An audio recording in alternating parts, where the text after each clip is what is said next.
Like the thing that swings back and forth. Oh, like a pendulum. Pendulum. Oh right, yeah. Pendulum. Yeah, makes sense. All right.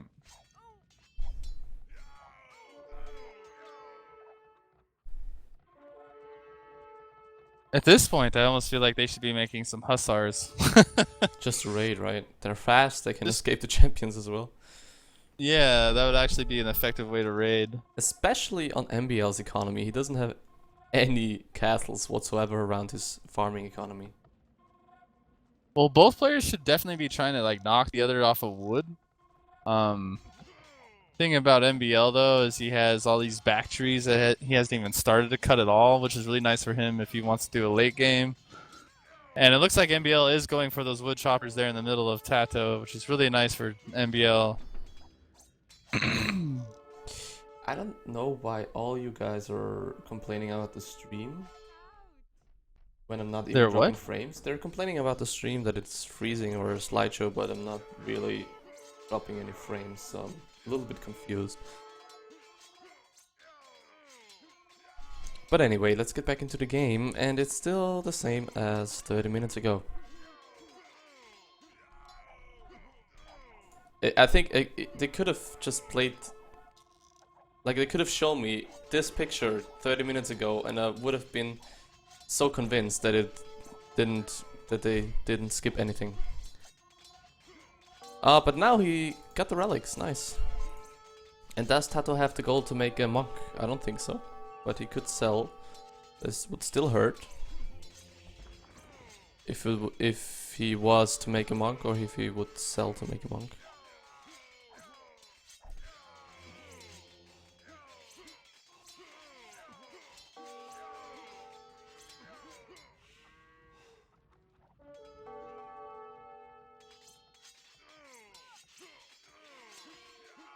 This could be bad for MB or for TaToH, but I think this game could just keep going on so long as TaToH's willing to defend here. TaToH might be getting a little bit bored of this game or something. Well, I think most of us are getting a little bit bored because it's basically a champion spam all the way. But if you look at the resources, it's even. Yeah, it's almost dead even. The population is a little bit uneven, and seems like the map is coloring a little bit more red at the moment. Yeah. Wow. Yeah, the resources are almost like too even. Well, not anymore, I suppose, but.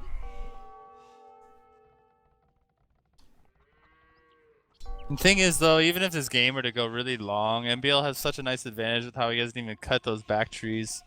And You look at the back of, if you look at the back of TaToH's base, he's gonna have wood problems late in the game. That is very smart from MbL. I don't know if it's intentional, but it almost looks intentional at this point. Yeah, it looks very intentional, to be honest, and that's a very smart move to make. Thinking of the late game. Plus, you have to take into account that MbL lost roughly 300 units less over the course of this game. That's a lot, yeah. TaToH sniping lumber camps. That's kind of funny to use trebs on lumber camps.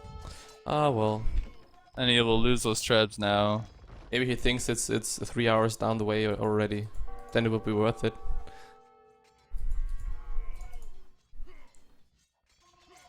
And now another castle get taken down by champions, but he's wasting all of them.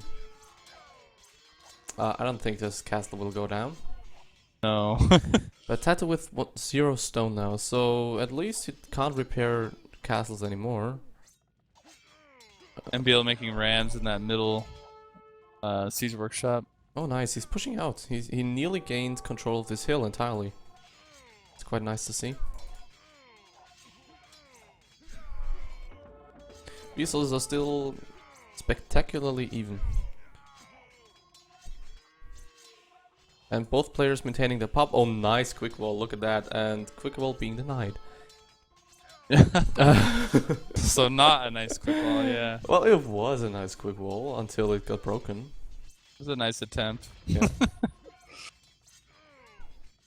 And what will MbL do to defend against that, though? He doesn't really even have the resources to make any champions to go defend that. Doesn't have a castle there as well. And looks like he's gonna go for a little push here with those Rams, but He's dropping a TaToH lot of already population, there. and that's the worst point that he can push. He's losing a lot of eco at home, and he's pushing at the same time and losing a lot of pop. And he's dropping down to 150 population. This could be a game changer. This could definitely be the game changer, yeah. Or not, if you wait another few realistic- minutes. Yeah, exactly. Realistically, MbL shouldn't be taking hardly any risks in this game. Just because of his backwoods. I mean, before he had the golds, now he has the backwoods. Still didn't really keep him from taking any risks, right? He's spreading his wings. Still, you can't stop him. It's in his genes. I guess so, man. But wow, look how many champions are coming in from TaToH here. The thing that I don't like about MbL is he only has, what, one castle? Yeah, one castle is just not going to be able to defend. One castle and a few. TaToH's covered with castles. What, 5 of them? Yeah. Yeah, the castle from MbL is not really protecting anything, is it? Nope. Like only 6 farmers, It roughly. kind of is, I guess, but... And look at all those mills. Nice. What the fuck?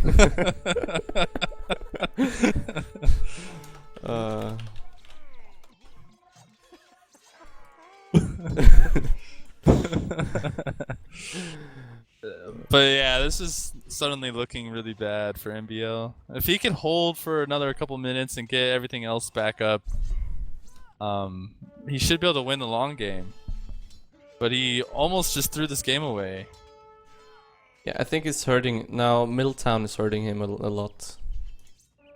With that, I mean the farming economy on the left.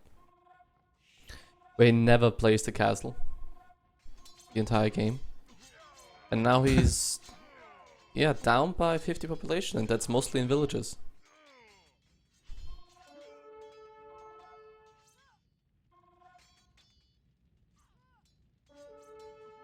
I wouldn't be too surprised to see a GG call here soon. Why is Goth such a popular DM Civ? Well, they're quite strong DM Civ, I guess. But maybe you can explain further. Well, I mean, the whole point of DM, I think, is like speed. Like, we like to, you know, have really fast games, very like aggressive games, and Goths basically satisfy all those criteria. So that makes them very popular. Plus, you can spam like crazy.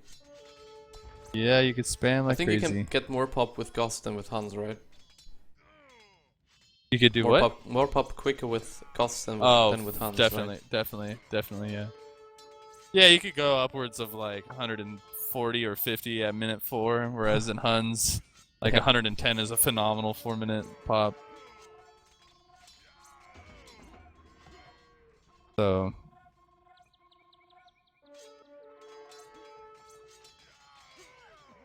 Although I'd say most Goth Wars you only see like maybe 80 to 100, but 4 minutes. Yeah, because then already a lot of units get killed by the time. Right. Most of the times.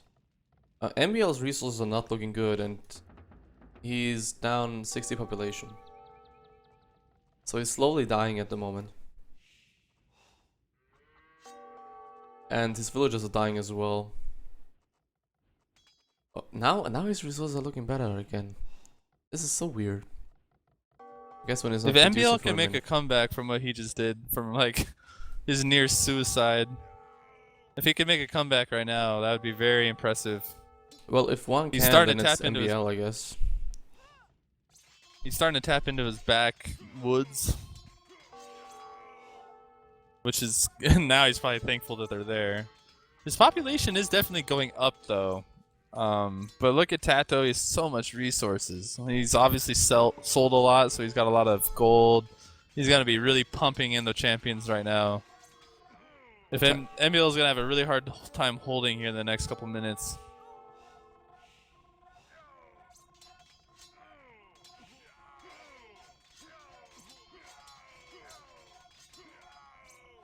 And TaToH Ooh. even using MbL's wood here on the Yep. left side. Quite nice. Also building more for barracks, so he can reinforce quicker. I feel Rex. like I feel like MbL is taking pretty smart fights. I Oh think. god, TaToH, what are you doing in the south? It's not a good choice. Yeah. That's so no. unnecessary. Oh man. Okay, now he's stopped, but. Oh, I think he kind of wanted to go all in on this castle for whatever reason, to kind of take the last castle down. But it, as we said before, it's not really protecting anything at this point. Not even a wood line.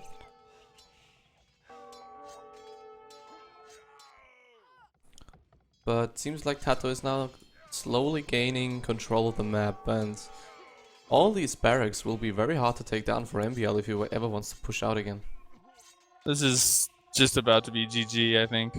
Yep, MbL is running out of resources. He's now under 140 population. I guess he might resign in the next few minutes. And if he resigns, please, people, keep what did I want to say? I forgot it. Anyway. I keep Wasn't there watching. part of the betting process had to do with like how long the longest game would be, right? Something Really? like that. Really? Well, I don't remember. I'm not part of the betting thing, but Anyway. I think one of the bets had to do with how long the longest game would go, and this one is probably the record.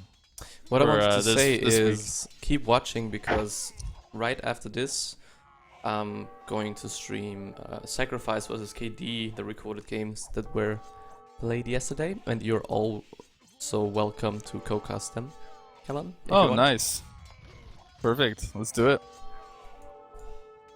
Because we are kind of expecting the GG in a few minutes. Yeah, like any minute. Those champions that just came in through the middle of TaToH's into MbL's base. Oh god, the run! Oh god, the runs are real. The villagers, look at them. There it is. GG. Well played, TaToH.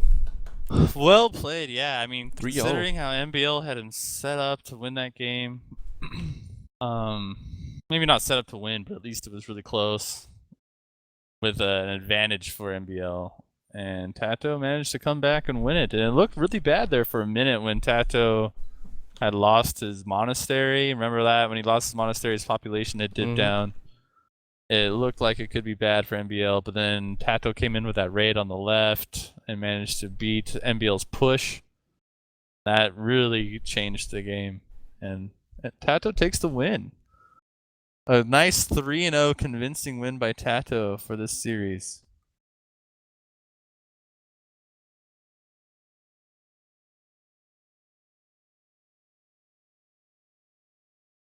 So we will, I guess, open another lobby. Or I will. Sounds good. Congratulations to TaToH, by the way. He will advance to the round of 16, and there he will face... who will he face? Colors, maybe? Or... Let me quickly check. Who TaToH will play? No, TaToH will play... Dan. Daywalker. Suno Daywalker in the brackets. Right. Yeah, DM